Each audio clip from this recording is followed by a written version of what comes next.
میں طبیہ کالج میں ایڈمیشن لیتا ہوں، اپنی بیماری کو سمجھنا، اس کا ٹریس آؤٹ کرنا، اس کا علاج کرنا میرے لیے سب سے بڑا ایک اس وقت کا ایک وہ تھا کہ ایک امتحان تھا کہ میں اس کو عبور کرنا ہے۔ اب یہاں پہ لوگوں کے ساتھ علاج کرنا، اس کے ساتھ کوآرڈینیشن کرنا میرا مقصد نہیں تھا، لوگوں کا ساتھ میرا مقصد نہیں تھا، سب سے پہلے میرا مقصد تھا اپنا علاج کرنا۔ اب جب میں علم طب کے اندر آیا تو میں جب اسٹڈی کرتا ہوتا تھا، مجھے یاد ہے کہ میں پارے کے بارے میں پڑھ رہا ہوں، اس کے فائدے ہی فائدے، فائدے ہی فائدے، نقصان کچھ لکھے ہوئے ہیں، باقی سارے اس کے فائدے ہی فائدے۔ پھر شنگرف کے بارے میں اس کے فائدے ہی فائدے، اس کے نقصان بہت کم دیکھنے میں آئے۔ اچھا، اب پھر اس کے بعد جب میں آگے بڑھا تو میں نے دیکھا دار چکنے کے اتنے فائدے، اس کے نقصان کم دیکھنے میں آئے، فائدے بہت زیادہ۔ اب میرے دماغ میں ایک سوال اس وقت پیدا ہوتا تھا کہ آخر یہ سب ہے کیا؟ آخر یہ سب کیسے کہ اتنے فائدے کیسے پتہ چلے گا؟ کیونکہ یہ پتھر ہے، زہر ہے، زہروں کا تریاک زہر ہے، تو اب کیسے پتہ چلے گا کہ کون سا پتھر کتنی مقدار میں کہاں پہ استعمال کیا جائے گا؟ اور سب سے بڑھ کے اس کو تیاری کا جو مرحلہ ہے وہ سب سے اہم ہے کہ جو اس کا تیاری کا مرحلہ ہے اس کے اندر تیاری کے مرحلے کے اندر آپ ایک چیز سمجھ لیجئے کہ سب سے اہم چیز ہے اس کا اس قابل ہونا کہ وہ کھانے کے قابل ہے یا نہیں۔ کیسے پتہ چلے گا؟ جب تک آپ کسی کے زیر اثر نہ رہیں، زیر سایہ نہ رہیں، آپ کیسے سمجھ پائیں گے کہ یہ چیز اب کھانے کے قابل ہو چکی ہے؟ لیکن ایسے لوگ ناپید دیکھے میں نے دنیا میں۔ اچھا، اس کے بعد اگلا سفر کیا سٹارٹ ہوتا ہے کہ پھر اللہ پاک نے ایک دن ہمارے ایک پروفیسر تھے بشیر احمد بٹی صاحب، اللہ ان کو زندگی دے، صحت دے، رحمت فرمائے، پروفیسر ہونے کے باوجود میرے سوالات کے جوابات نہیں دے پاتے تھے۔ اب یہاں پہ آپ ایک بات جان لیجئے کہ جب وہ سوالات کے جوابات نہیں دے پاتے تھے تو ایک دن انہوں نے مجھے کہا کہ یار حکمت سیکھنا چاہتے ہو تو فلاں جگہ کسی بندے سے ملاقات کرو، تو میں نے اگنور کر دیا کیونکہ میں بہت سارے لوگوں سے پہلے مل چکا تھا، اس لیے مجھے بالکل یقین نہیں تھا۔ اس کے بعد اگلا پروسیس کیا سٹارٹ ہوتا ہے؟ پھر اللہ پاک کی طرف سے ہوتا ہے، فیصلے اس کی طرف سے ہوتے ہیں، جب اس نے کوئی چیز کمپلیٹ کروانی ہو پھر وہ دھکے سے بھی وہ کام کرواتا ہے۔ آخر 6 ماہ سال کا عرصہ گزرا، پھر مجھے وہاں جانا پڑا، ایک پیشنٹ کو لے کے جانا پڑا، ایلوپیتھی کلینک کر رہا تھا، اس پیشنٹ کی طبیعت بہتر ہوئی 2 ہفتے کے اندر اندر، تو پھر میں نے وہاں پہ دلچسپی لینا سٹارٹ کی، اور پھر اس کا نتیجہ یہ نکلا کہ کچھ ہی دنوں کے اندر میں وہاں شاگردی اختیار کر لی، حالانکہ میرے استاد مجھ سے عمر میں 2 سال چھوٹے تھے، 2 مہینے چھوٹے تھے، اور سید فیملی سے۔ لیکن یہاں پہ اصل چیز کیا شروع ہوتی ہے کہ گرامر پڑھنے کے بعد میری زندگی کے اندر ایک چینج پیدا ہوتا ہے۔ وہ چینج کیا پیدا ہوتا ہے؟ کیونکہ میں خود ہیپیٹائٹس سی کے مرحلے سے گزر رہا تھا، تو سب سے بڑا چیلنج مجھے اپنا علاج کرنا تھا، تو سب سے پہلے میں نے اپنا علاج شروع کیا۔ جب علاج شروع کیا کچھ وقت کے اندر اندر میں اپنی N T S C B کو، میرے خیال ہے آفٹر 6 منتھ میں اپنی N T S C B کو نیگیٹو کرنے میں کامیاب ہو چکا تھا، الحمدللہ ثم الحمدللہ۔ اچھا، اس کے بعد جب صحت حاصل ہوتی ہے تو قبض ختم، گیس ختم، تیزابیت کی ایشو ختم، سب کچھ نارمل ہونا شروع ہو جاتا ہے۔ اب یہاں پہ بعض لوگ اپنی جو رپورٹس ہوتے ہیں ان کے بلبوتے پہ وہ سمجھتے ہیں کہ وہ جو پی سی آر کا ٹیسٹ کرواتے ہیں اس کی کہتے ہیں کہ جراثیم ایکٹیو نہیں ہے، وہ کسی بھول میں ہے۔ یاد رکھیے کہ اگر جراثیم ایکٹیو نہیں ہے تو قبض کیسے ہے؟ اگر جراثیم ایکٹیو نہیں ہے تو گیس کیسے ہے؟ یاد رکھیے گا کہ تیزابیت کے اندر صرف N T S C B کا مسئلہ نہیں بنتا، بی کا مسئلہ بھی بنتا ہے، کولیسٹرول کا مسئلہ بھی بنتا ہے، بواسیر کا مسئلہ بنتا ہے، کینسر کا مسئلہ بھی بنتا ہے، ٹیومر کا مسئلہ بھی بنتا ہے، بہت سارے مسائل بنتے ہیں، کوئی ایک چیز تو نہیں ہے۔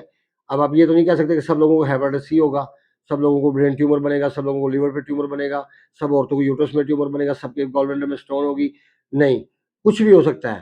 یہ سارے کے سارے سمٹمز ہیں، کسی میں زیادہ کسی میں کم، یہ ضرور دیکھنے کو ملیں گے۔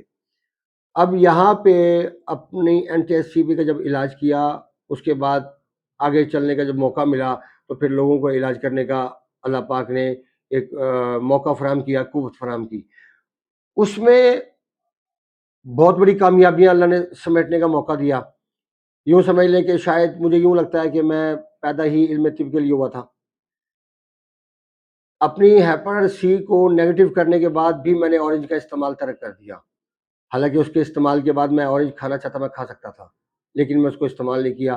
میں نے 24 سال میں 6 سے 7 مرتبہ 8 مرتبہ اورنج کھایا ہوگا، 7 مرتبہ کھایا، اللہ تعالیٰ کمی بیشی معاف فرمائے، تھوڑا بہت اوپر نیچے۔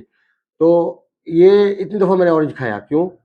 اب تو نیگیٹو ہو گئی تھی ہیپیٹائٹس سی، تیزابیت کا ایشو بھی ٹھیک ہو گیا تھا مجھے، لیکن کیوں؟ مطلب آپ جو چیز ہمارے نبی پاک سرکار نے نہیں کھائی ہم کیوں کھائیں؟ ہم کیوں اپنے آپ کو بیمار ہونے کا موقع دیں؟ کیوں ہم اپنے اللہ کے ساتھ معاملات کو الجھائیں؟ جب انسان بیمار ہوتا ہے تو اس کی نفسیات الجھ جاتی ہیں، وہ نارمل نہیں رہتا. اگر وہ نارمل نہیں رہے گا تو آپ مجھے بتائیے وہ کامیاب کیسے ہوگا. اب یہاں پہ ایک چیز سمجھ لیں کہ آپ کو پازیٹیو وے اختیار کرنا ہے, سیدھا راستہ وہ چاہیے, اور وہ کوئی پلیٹ میں رکھ کے نہیں دے گا آپ کو. مجھے اسٹرگل کرنا پڑی. اگر آپ لوگ میری بنائی ویڈیو سے استفادہ کرتے ہیں تو آپ سمجھ لیں کہ میرے کیے ہوئے علاج کے اندر بھی کوئی کمی کوتاہی نہیں ہو سکتی. اگر ہوگی تو مریض کی اپنی نااہلی ہوگی, کہیں وہ بد پرہیزی کر رہا ہے, کہیں وہ اپنے آپ کو آزاد چھوڑ رہا ہے. اب یہاں پہ ہمیں اپنی عقل کو وسعت دینا ہے, ہمیں جو حالات ہیں ان کے مطابق اپنے آپ کو ڈھالنا ہے, نہ کہ ہمیں لکیر کا فقیر بننا ہے. آج ہم وہاں کھڑے ہیں جہاں پہ ہمارے لیے تمام چیزیں نقصان دہ ہیں. اگر کوئی چیز نقصان دہ نہیں ہے تو وہ اپنے مزاج کو سمجھ کے استعمال کرنا تو نقصان دہ نہیں ہے. اگر آپ اپنے مزاج کو نہیں سمجھتے اور آپ بیمار ہیں اور آپ چاہ رہے ہیں کہ آپ ٹھیک ہو جائیں, تو اس کے لیے تو یاد رکھیں کہ آپ کو ادویات کا استعمال کرنا پڑے گا, کم سے کم بھی 3 ماہ سے لے کے 6 ماہ تک. یہ منیمم کی بات کر رہا ہوں.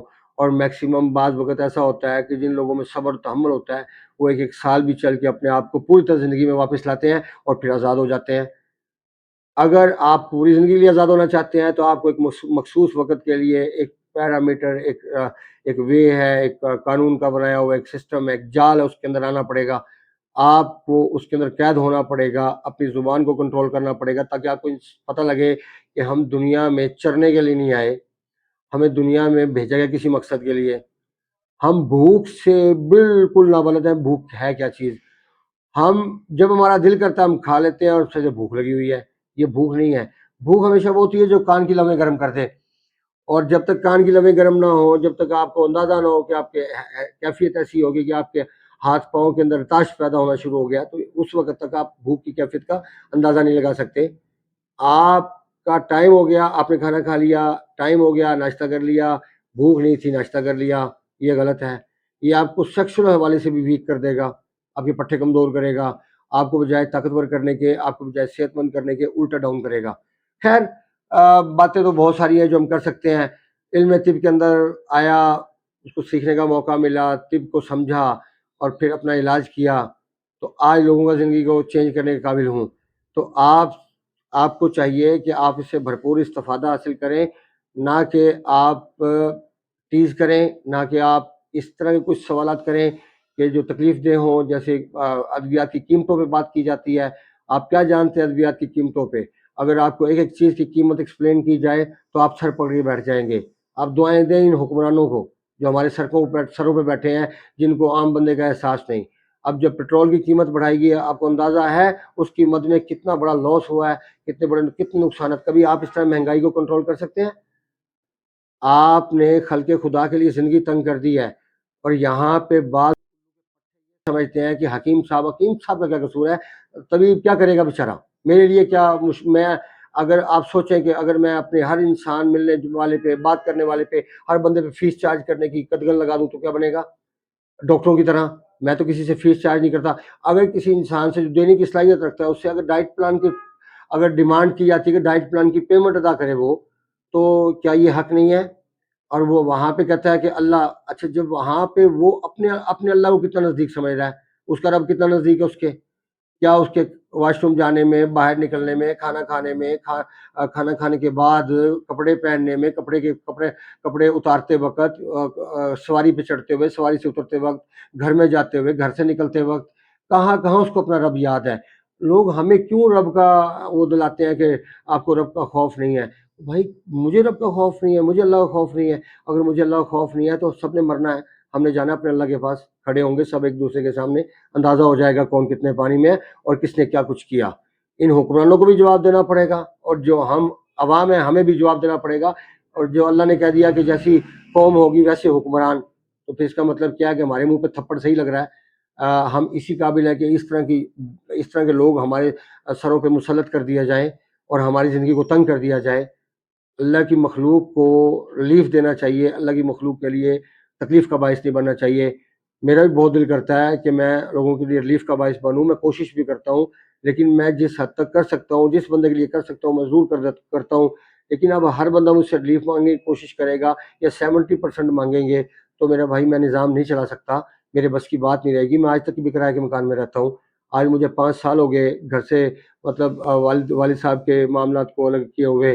تو وہ والد صاحب دنیا سے چلے گئے، پھر بھائی الگ ہو گئے، میں الگ ہو گیا، آج تک کرائے کے مکان میں ہوں. اگر میں نے آپ لوگوں سے اتنی مار پیٹ کی ہے، نوچ گھسوٹ کی ہے، تو کم از کم مجھے اپنی بہترین بلڈنگ میں ہونا چاہیے تھا، مجھے اپنے بہترین معاملات میں ہونا چاہیے.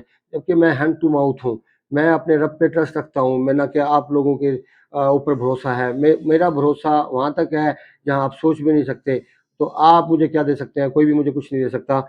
لہٰذا کوشش کیجئے کہ اپنی زندگی کو بہتر کرنے کی کوشش کیجئے. انسان دنیا میں کماتا کیوں ہے؟ اپنی زندگی کو بہتر کرنے کے لیے. اور اپنی زندگی بہتر نہیں کر سکتا تو پھر اس کو کیا فائدہ ہے یہ سب کچھ کرنے کا؟ اور اس دنیا میں آنے کا مقصد کیا تھا؟ اگر انسان اپنے آپ کو فزیکلی فٹ نہیں رکھ سکتا تو وہ اپنے گھر کے نظام کو یا اپنے کاروباری معاملات کو کیسے ڈیل کر سکتا ہے؟ ملتے ہیں انشاءاللہ مزید انفارمیٹیو ویڈیو کے ساتھ. وما علینا الا البلاغ المبین. السلام علیکم ورحمۃ اللہ وبرکاتہ.